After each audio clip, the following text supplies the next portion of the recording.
So I've been asked many times, how did I do this?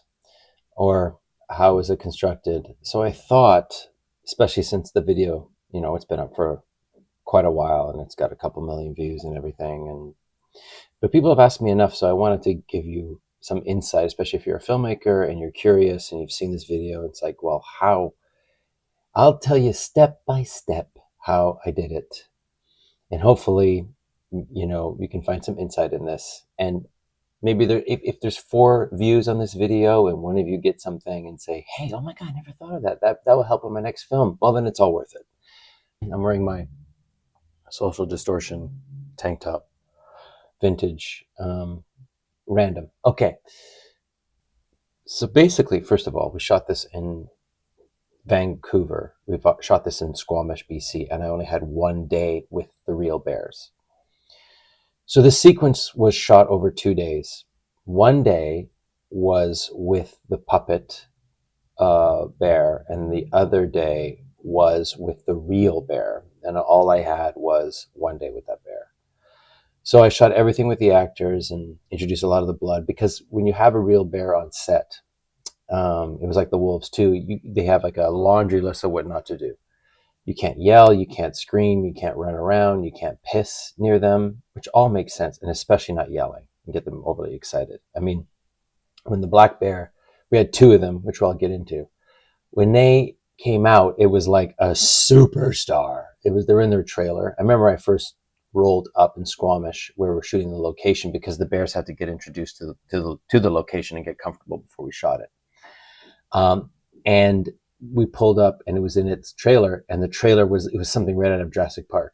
It was like just in the trailer, pull up, I get out, all I hear is and it's like shaking the trailer. I'm like, whoa. So anyway, so needless to say, when it came out, it was like a moment. It's like everybody quiet, very respectful, very beautiful animal as well, very powerful.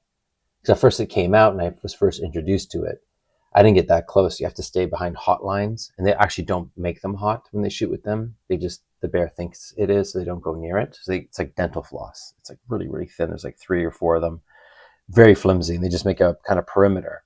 And the bear's world is inside that perimeter with the wranglers, and we are outside the perimeter for everything. And Donna Dubé was the bear whisperer in this one, and she treated those animals better than any humans on the set. And there was 2 of them, Chester and Charlie, but we'll get into that a little bit more as we watch this. So let's get into it.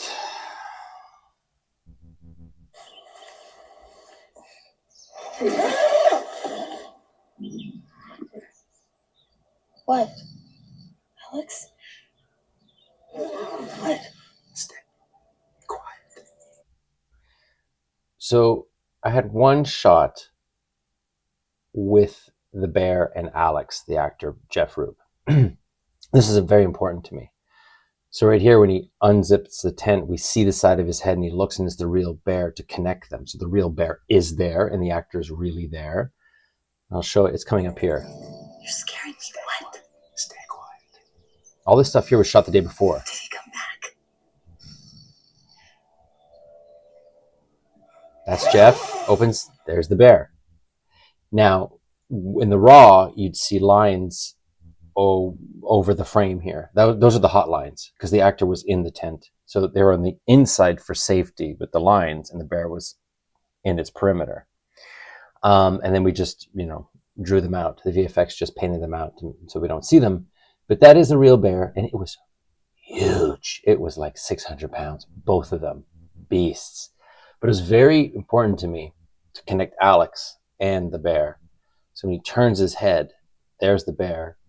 And I wanted the bear, just to be there, like a wild animal, just sitting there, and which scares me more than if it's just like, rah, right away. It's just there. It's been, it has been stalking them and going after them for the past couple of days. And, they weren't aware of this, which all the research I did on black bears, it's very, very, very true that they could do that. There's been many instances of it. Because what's scary about black bears is that they become predatory. When they attack you, they want to eat you. Now, normally a black bear is more like a raccoon. It'll just run away and be scared of you. It's like a big raccoon. People talk about that all the time. But something flips in its brain sometimes. This is after all the research I did, where they suddenly become predatory. They see humans as a food source. That's when it's bad news. That's when it's very, very scary. And you can read up on it, where there's instances of bears following someone for like a day or half a day or 2 days and attack, and they'll eat them and kill them. It's terrifying, but they become predatory animals, like a polar bear, which is always predatory towards humans. But that's what they say. Like, with a grizzly bear, they see you as a threat to their cubs or their environment. So that's why you play dead. So they neutralize you. They don't see you as a food source so much. They're like, oh, this little thing, I'm not, whatever. They're used to taking down elk and big things, moose if they can. So this little human is just like, it's your nuisance. It's like, are you a threat to my territory or my cubs? No, they neutralize you and they walk away, usually. But so they're not predatory towards you, they're territorial.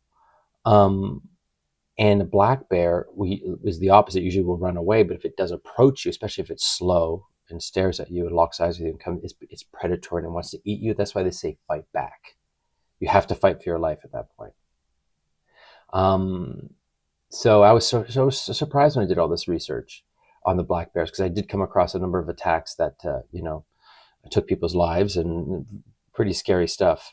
Um, but I chose the black bear in the movie because there's way more of them in North America, where if you watch this movie and you're like, oh, grizzly bears, they terrify me. But I live in the East Coast. I live in New Jersey. I don't have to worry about that, only from the West Coast. Not these guys. They're everywhere. They're in Asia too. They're in all over Canada, from Quebec City to Squamish, BC to Seattle to California. They're everywhere. Florida, they're everywhere. So I wanted to introduce that element too, because I've never seen a black bear movie like this. And plus, open water was a huge influence on the movie.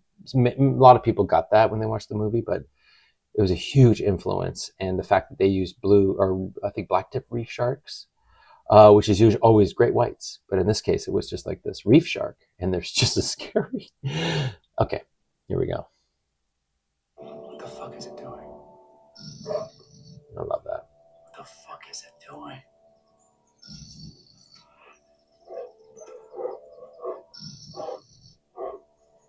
Take him back, he's inside.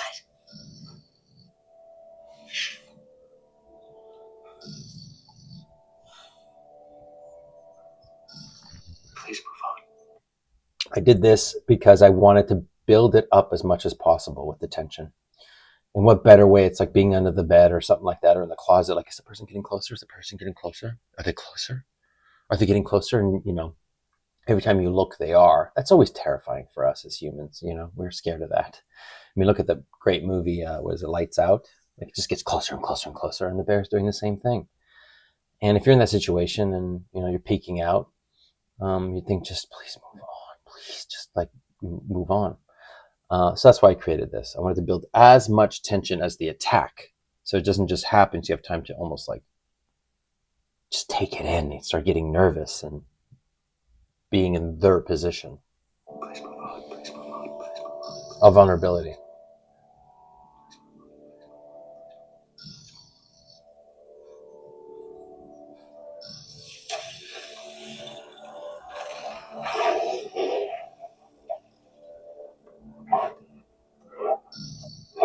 That shot, I was so nervous about that shot, because the bear, when it was walking up to the tent, I wanted the bear, it wasn't looking at first, it was just approaching the tent.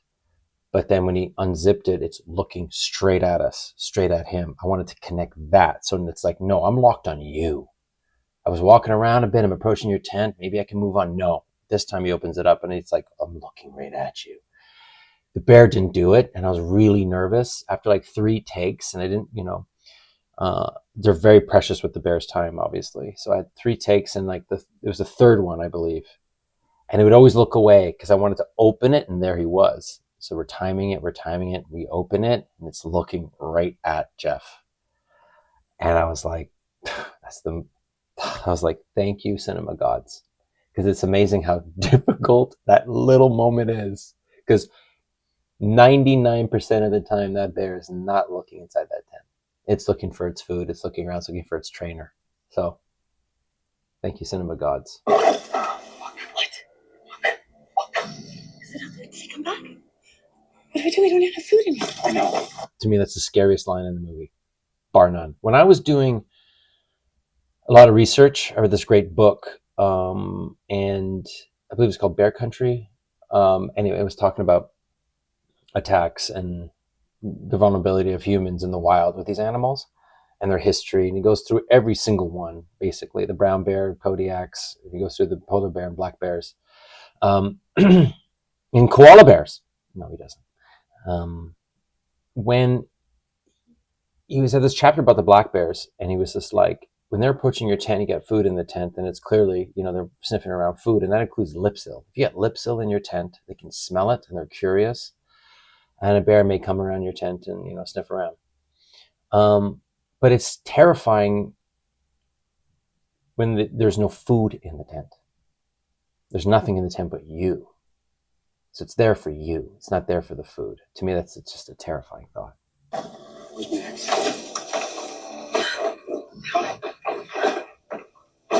Oh, where's my axe? In bed? Left my bag by the fire. Of course he did. This is happening. What do we do? What do we do? We don't even have food in here.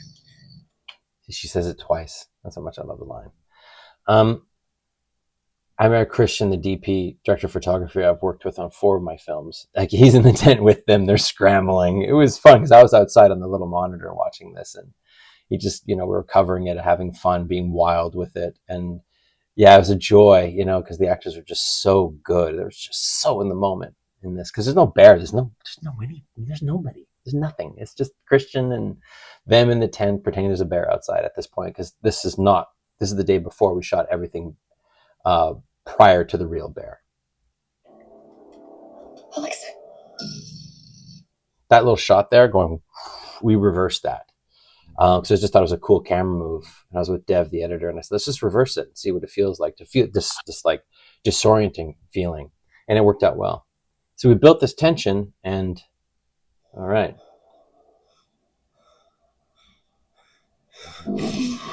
All right, here we go. So that's on the first day.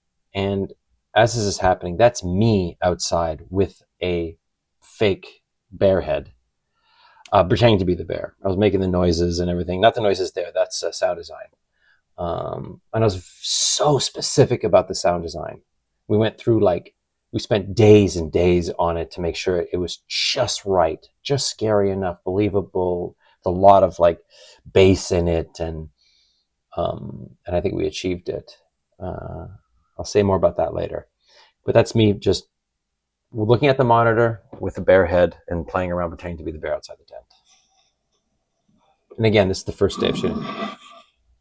So I can see the monitor. I want to see, because the white of the tent, I could put the head and you could feel it, that the bear is out there. But that's just me.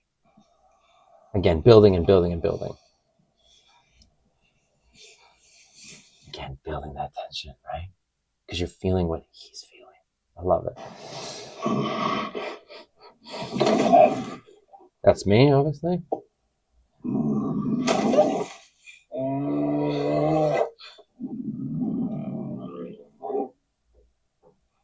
See, I love that. It's almost like a car revving or something like that. So we sculpted it like crazy. We spent so much time on this scene. Dev and I, the editor, I think we spent 3 weeks just on this scene to start editing the movie. That it was so intense that we had to take a break. We took a break for a few days to just calm our nerves, because it was just day in, day out of screaming and yelling and bear and blood. It was a lot. So we took a break, came back and did some, quieter scenes, which is most of the movie, just to balance it. But again, I'm trying to just anchor and just pull as much tension out of this as I could. I took it just as far as we could, just before you're like, oh, come on. No, just right before that moment, it happens. And I wanted it to go to deafening silence, just deafening silence before the bear attack.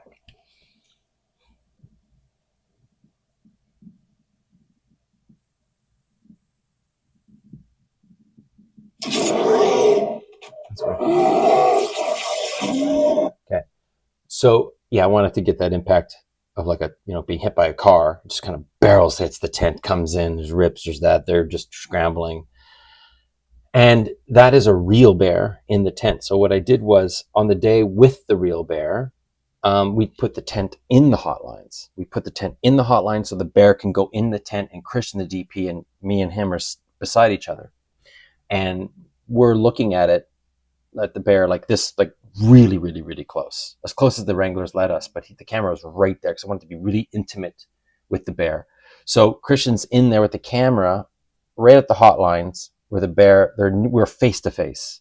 I could smell the bear's breath. And it's like, so I wanted to make sure, it's in that tent. A real bear is in that tent, right? And then the chaos here, and what I took this from was the gray, where I thought the movie was excellent anytime. The whole movie, I think, is a very good movie. Very good movie. But whenever I felt there was a CG wolf, it kind of took me out a little bit. But they did such a great thing where you see the wolf and it was out of focus, and it was a CG VFX wolf. But it would come down like a little hill or something like that, and it was out of focus. So it just felt so real because you're like, as soon as it racked focus, you'd be like, oh, that's VFX. But right before that moment, no way. So I made sure, and I told our artist who made the bear, who did a really, really, really good job. But they're never just right. There's no moisture in the eyes. You can tell. You can just tell right away when it's not real. You can tell. You really can tell. Like some people, like they got skeptical eyes, like, oh, that's a fake bear head in the tent. No, it's not. It's a real bear. Now you would know for sure if it wasn't, especially with this one. So what I would do is keep the bear close to them, this puppet, out of focus. You'd feel him. You'd feel it more than anything. And all it was a head and a bit of a neck. That's all it was. This head here. So a lot of this works because of Missy's performance and Jeff's performance, obviously. And they know that. So this is the day without the bear, and they went for it big time, and I love them both for it. They did not disappoint. Real bear, fake bear. When he grabs that was an image I had when I was writing the script, that the bear would come down and kind of like, cats do that, or like animals will do that, or even a shark, they'll thrash, they'll just go back and forth. And I really wanted to reach down and get part of the blanket and just start thrashing, looking for something. And so we had that great sound design of like, oh, wow, wow, which worked so well. So well. So again, one day with the real bear, one day without. So in essence, the day with Missy, Jeff, me with the fake bear head, all the yelling, all the blood and all that stuff, it was so loud, and there must have been 100 shots. This day with the real bear, there's probably like 12 total, because that's all you got. With 15 maybe. That's it.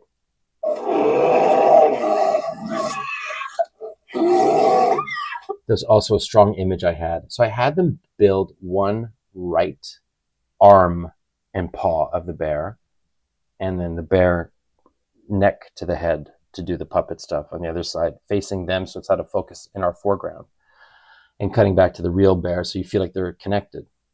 So the paw would come in, and again, when I was writing, I had this image of her. She puts up her hand, sliced, which is the fake bear, obviously. Her hand comes down, and the puppet's behind her, out of focus again. And then we go cut to the real bear to tie that together. And then we had this tube running down her hand, so the timing of it, it'd slap down and the blood would start gushing out. That image was so strong to me. That. So why I did that is in the sound design and in working it out, a lot of accounts that I read of people that survived bear attacks and animal attacks they said, I heard this a lot, where it's like the sound dropped out. All of a sudden I'm being attacked, this wild animal is on top of me, and it was like everything just was so surreal. It's like the sound just dipped. It's like I couldn't hear anything. And I heard that enough to be like, oh, I'm going to do that. I'm going to put it in. So that was the moment there. That's why that happened. And I think it was pretty effective. And we just kind of splash back into the thing like it's just trying to feel like we're in this car crash, for lack of a better term.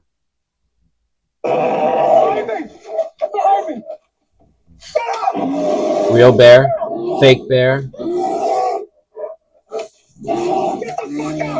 So his kick there, that's obviously, we could see that again. That's the fake bear, but it sells it pretty well. Right, that. Real. So the real bear was growling there, and then we had the puppet in the foreground come down and bite his leg.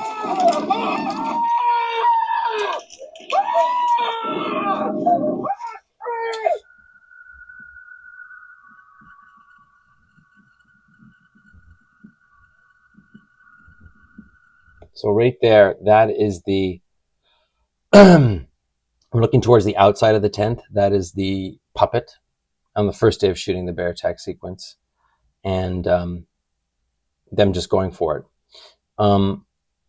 So why the sound drops out here like that, has that hiss? That was a total accident.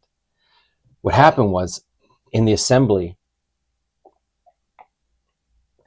after you get a movie in the can and you give it to the editor, they usually have an assembly or an editor's cut that you work your director's cut off of. So you get this movie sometimes, and sometimes you may not be on the same page yet. They don't know what to do with the scene yet and all that stuff. So it can be like, ugh, it can be really disappointing because it's like, well, I didn't see it that way. And you got to go in and like work together, and you come out with like a movie that everybody's happy with.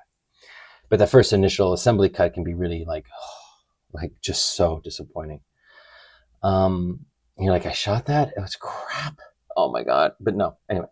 So what Dev did, that sound I'm hearing here, he kind of started the movie with that, with these weird images of the forest and the bear and stuff like that. A very music video in a weird way, but I love the sound. And I remember when we were doing the bear attack sequence, I mentioned to him during this, we should do, because what really bothered me when I was putting this together with him was, we tested it where we had the real sound going on the whole time here. And then we added the sound of the spray during the whole attack. And it was just so deflating. It was like this craziness, the bite, he screamed, all of a sudden, and it's like, oh, it took you right out. So I said, oh my God, let's try that sound. That's why you got to be adventurous when you're a filmmaker too. You got to try things that are outside the box at first that may not feel like they're going to make sense or work. You got to try.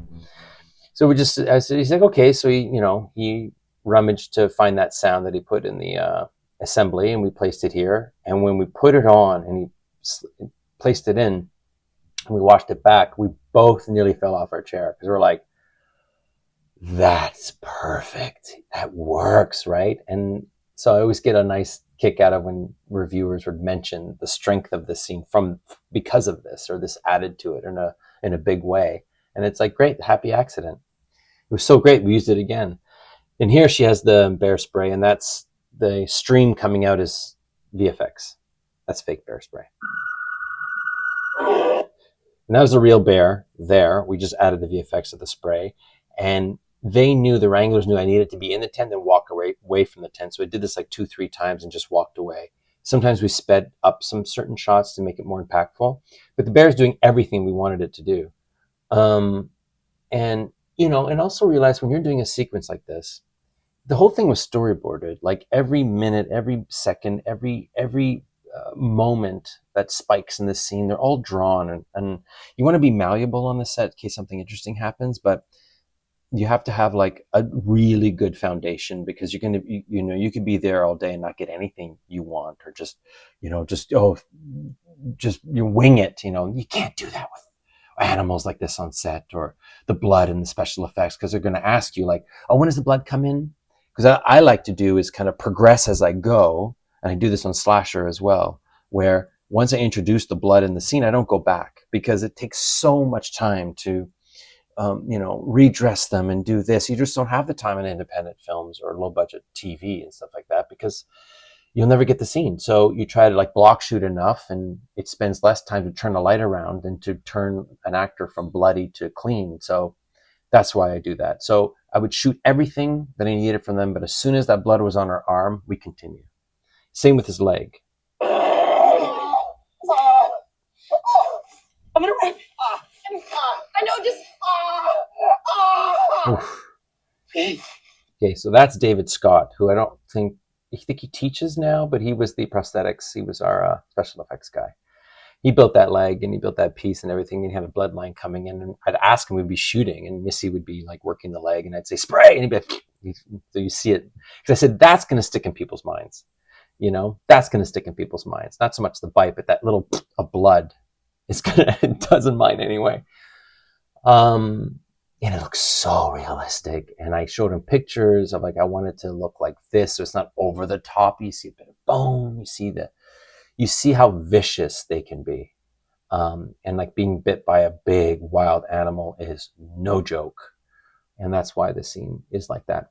But also, again, open water was a big influence, and I stole it essentially when in that movie, which I love that movie, when he gets bit by the shark, and he's like, I'm going to die out here. And she's like, no, you're not. You're going to, laugh about this with your friends. I said, that was such an emotional beat that I had to like echo that in my movie here with these two. That's why I did it. Because in between the attacks, you get something emotional, primal, that, this is life and death, and they know it. There it is. Oh. Oh.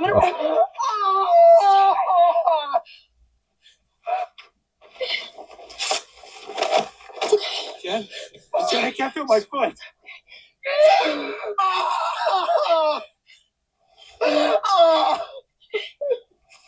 I can't feel my foot. We're gonna get you out of here. We're gonna crawl out of here if we have to.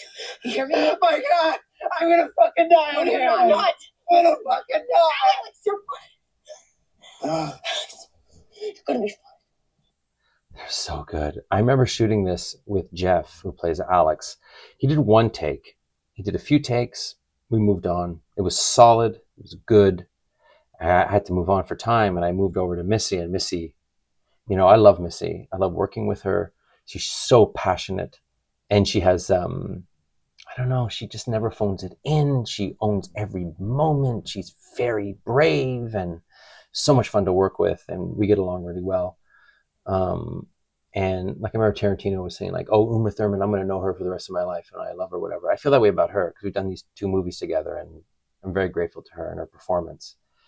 Because she tells the truth in every second. She's so truthful. So she did her side with all that, you're going to survive, you're going to, get out of here. And then after, she was just off the charts. And then Jeff came up to me, he goes, please let me do it again. And I said, will it be different? He's like, yes, it will be different, I promise you. And I said, okay, because it's like, it costs us time, right? And I said, okay, I trust you. And, because we don't have much time left today for this. And he goes, no problem, because it takes so much time to put the prosthetic on. And like I said, we had 1 day without the bear, 1 day with the bear. And sometimes a prosthetic, like I'd try to shoot around it, but the prosthetic would take an hour to put on, and you only have like a 10-hour day, so think about that. And plus you're losing light and blah, blah, blah. So he turned the camera and he does it again. He does this, what he just did there. And it made me emotional. And I came up to him and I said, oh, you just made my movie better. And it was great. What a good instinct he had to no. And Missy brought him up to get there. So, because sometimes it's okay. You got to go up to the director. You're like, listen, I'm feeling it. Just please, give me one more. And a director should let you, for sure, because you might get something like this where you're like, wow, that just made the movie so much better. You're so in the zone. Beautiful performances by both of them.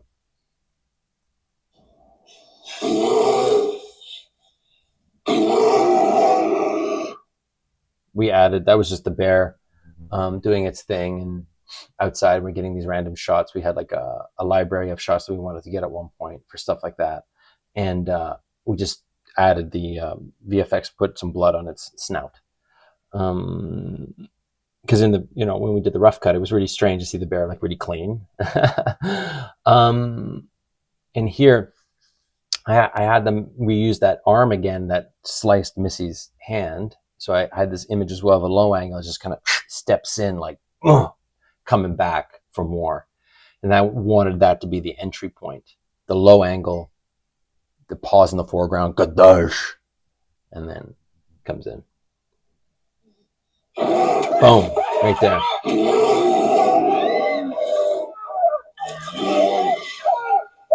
That was just the stunt people just pulling him out, and that's all it was. But again, that was the real bear. And there was some criticism. I know, I get it all the time. Some, about the shaky camera in certain things. I like it. I like the vibrating camera. I try to do less of it now, especially in my latest film. But I'm a big fan of Rob Zombie's Devil's Rejects, and he did that in certain moments that I thought was really effective. Because the issue is, this is the thing. If I showed you, like we would do this on set sometimes, we'd do one take, don't shake it at all, make it really still, or just handheld, nothing like crazy, no shaky cam. And then we do it again, not with a wild animal, but like, a regular scene or whatever, someone running. And then we do the vibrating, because I don't like this. I like vibrating. The difference is massive. Because you guys, whoever's watching this, maybe one person, I cannot fucking stand when I watch a movie and there's an action sequence, unless it's beautifully choreographed, like Atomic Blonde's coming to my mind right now, where it's almost like a ballet-ic, and is that a word? Ballet, and it's just beautiful, and all the swooping shots and angles are like really, really, really accentuating the fight sequence, and you're just glued to it because it's just so well made, and every shot is purposeful, as opposed to just looking at it on sticks. Have you ever seen a movie where like there's two guys fighting in the cafeteria and the camera's just locked off? It just looks like an MOW, movie of the week. It doesn't look good. It looks flat. So I prefer that every time, because at least there's some energy.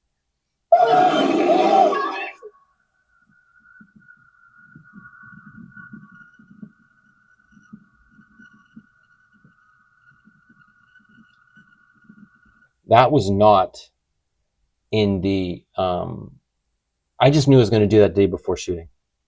I was saying this to Missy and Jeff. We're about to shoot this scene, right? And I had a dream, so weird, of them clasping hands and the blood on their hands, clasping. And that when they come apart, they'll never touch hands again. They'll never be in contact again. And I woke up and it was so strong. And the next day I said, we're going to do this really quickly, because this one didn't take long. And then when they did it, and I said, the holding on, and when they let go, it's just like this moment of there's no return. And that's the last time you'll get to feel that affection for each other. And we added that sound in again, and when we placed it in, it just perfect.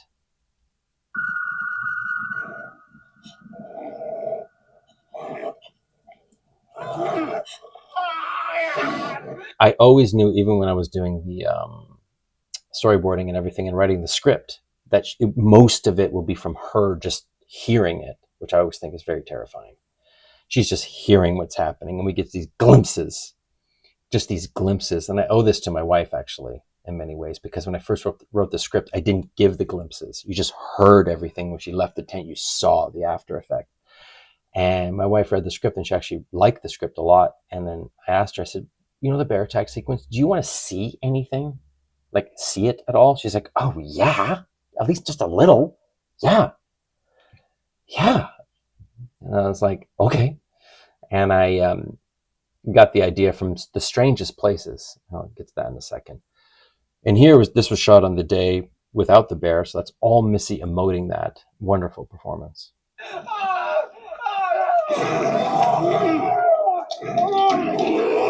Oh, so it was so late in the day at that point that we shot that at night, even though it's during the day. This part here with Alex. That's at night. It's just lit, because it took so long to get his prosthetic on, but it was so worth it. We shot as much as we could around it. This is, again, the day without the real bear, so we used the puppet bear arm to like make this little sequence. And I always wanted that, like it was controlling him. No matter what he did, he was controlled, and it pushed his face to the side, and these glimpses. This is what I wanted to see. And then we added the real bear growling on top, like he's taking dominance over him, and then spiked that sound design with the roar. And going back to the sound design of the bears, it's not making any noises on the day. It doesn't growl. It starts growling. That's not a good sign. And they tell you that. They don't want to agitate the bear, obviously. So it's quiet. It opens its mouth like, that's it. It's all it's doing. There's no noise out of its mouth. You have to fill all that in with sound design. And the sound design team were amazing. And what they did was, we watched the bear attack sequence before we went to the mix, and it was all there, but it was so close. It was 99% there, and something bugged me. I didn't know what. So we talked about it before we went into the mix. We looked at it on the small computer. I said, everything's there, man, but something's bugging me. Something's missing. And he went off, and he's like, I think I got an idea. Brilliant. So he goes off, he comes back, and he shows me this before we get to the mixing stage, because once you mix it, it's over. You can't go back. Really, you can't really open it up because it costs more money, et cetera, et cetera. He mic'd his St. Bernard dog just breathing, just going, and he put that in between all the roars, in between everything, and it just tied it all together. It was small, but it just tied it all together. That's why, as a filmmaker, you should never just be, oh, that's good enough. Oh, if it's something's bugging you, you've got to address it, because it'll haunt you for the rest of your career. Even if it's the smallest thing, like, it was kind of bugged me that's like that, but I can live with it. No, go for it, because then you can see it and be like, no, I was wrong. But it'll always haunt you.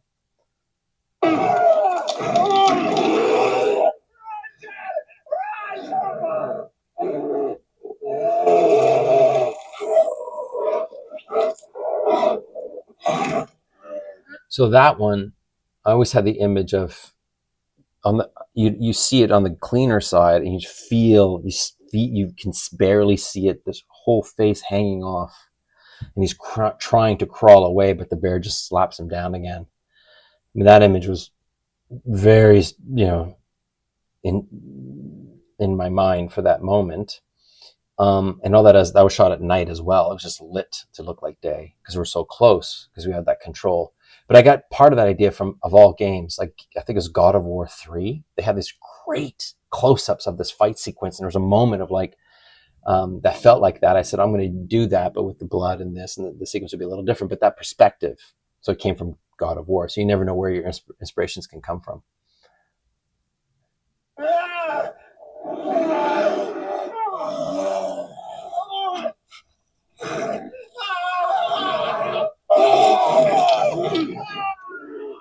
Jesus. That shot. It's just a glimpse, that I missed it again. It's just this little glimpse of his eyeball. Oh, I missed it again. Okay, well, that was just, it took like forever to get that done. It's a couple of hours, but it's worth it. And it was only for a second, because when you see it for a second, it can stay with you. If you blink, you might miss it. But if you don't, I believe those kind of things will stay with you instead of just lingering on it so long. So we don't want to make it gratuitous, but it's extremely violent. But you get just a hint of it, and I think that's plenty.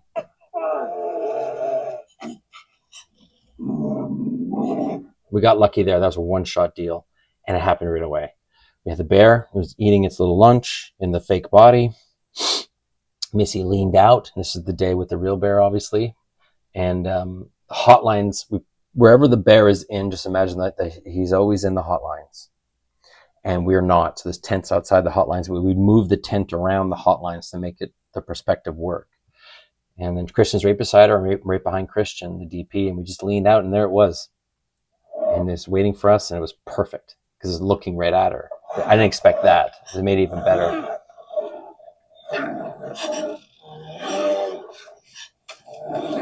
And again, here, the surrealness of it. I've always had this in my mind, even when I wrote the script in 2010. The slow-mo, she yells, Alex, pass her head, like we're just in a fog. And her ears, like she's like underwater. She doesn't know, she can't believe what she's seeing. I did this shot specifically, again, like I did in the tent with Alex, to tie her with the real bear. So I tied Alex with the real bear's in the tent. This is Missy on the day with the real bear, that she's connected to it. So you believe, hopefully, that you believe this all happened in one day, one time with these actors. So I connected her to it. And this was all sound design that we talked about.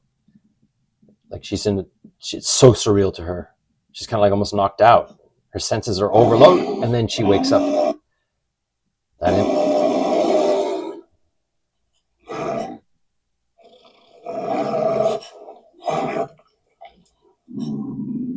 That's the shot. Coming down, I always had that vision of coming down the side of her face, down her arm, near her hip, boom, and near her hand and racking to the real bear. They're in the same area. There's hotlines there we have to pan out, but she's that close to the bear. We're all that close to the bear.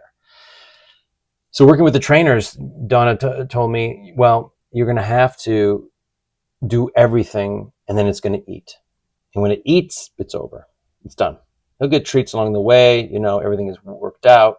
It's a very slow process, rewarding process, but slow. So the last thing the bear did was this. Now we're going to say it's going to have its lunch now. Once it's finished having its lunch, it's done. Goes back to the trailer. I'm done. I'm out. And that's right. He's just eating his chicken wings. And so we just watched it eat his chicken wings for maybe 20 minutes, or 10 minutes, 15 minutes. We had 2 cameras on him. And then that's how we got this stuff. This is the last thing the bear did for us.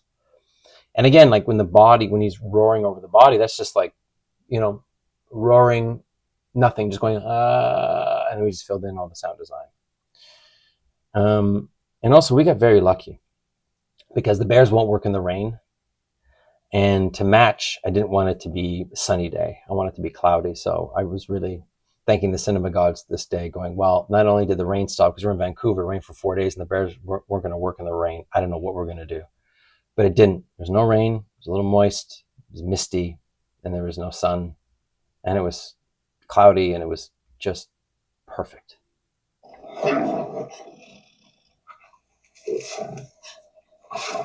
Oh. I did this moment. That was in the script because I wanted. She's like, "You took my future, this bear. You took my future. You took my boyfriend, in a way, but you're not going to take this as a memento or something. Just say you took everything from me right now, but you're not going to take this." So it's almost like a symbol.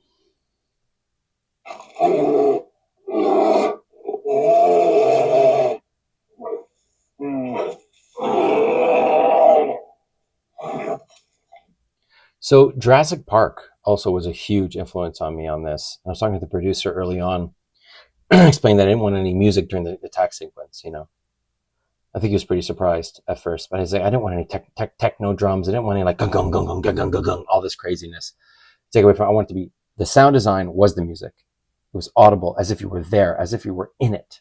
And the big influence was Jurassic Park, because I remember going to the theater in '93, watching it, and that T-Rex sequence comes out, and there's no music. It's all sound design, and that roar. I mean, if you were back then in the day in the theater, it would shake the chairs. You know, like I've never heard that before.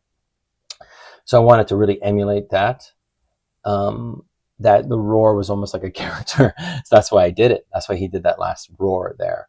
And so there's no music, and everything is tactile. Every shot was, you know, purposeful. And that's very big influence from Jurassic Park, especially that roar. Let's hear it again. So I wanted to end like the loudest roar, and the whole sequence was that one, and it echoes into almost like into the forest. He's just saying, he's telling her like, "That's it, back off, I'm done," which was like the last moment in Jurassic Park.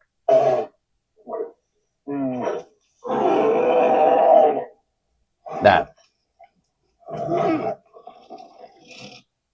Then I wanted to echo, go to black, and then it just, whoa. That's what I really wanted. People go, "This is no joke. This is no joke. This is very serious. I can't believe what I just saw. This is what it must be like to be attacked. Respect nature." You know, this is crazy. And yeah, some of the screenings I went to, like that's what I felt. And I said, "Oh, we accomplished the goal of being like a movie, you know, a slow burn kind of movie, a relationship drama in many ways, a thriller, some red herrings, and then when the bear attack happens, it's just like it goes from 0 to 1,000. You're just like, and then it goes to black, gives you a second to, you know, process it. Only a second. Holy shit. So yeah, I hope you enjoyed this insight. If anybody watches this, if 3 people watch this, if you have any questions, I would answer them for sure. But again, it was shot over 2 days. I had the actors 1 day with the blood and the prosthetics and the fake bear head and the fake arm.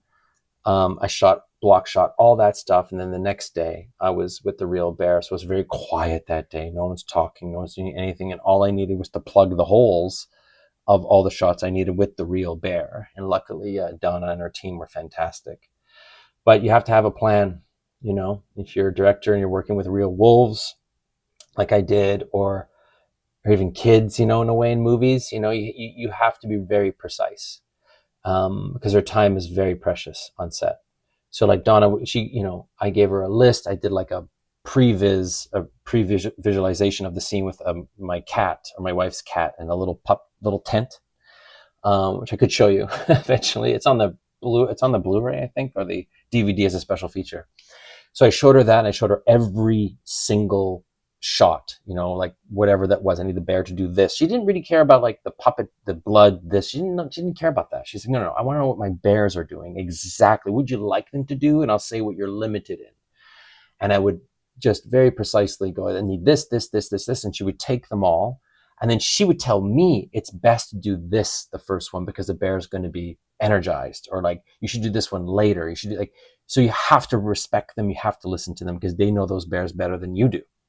And that's how I got them all. It was the same thing with the wolves, which was way more shots and time with it, which I could maybe get into as well eventually. And then, you know, you just hope you put it all together, it's going to work. And luckily, I think we achieved it. Anyway, hope that was insightful. Any questions, let me know. I enjoyed that, and have a great day.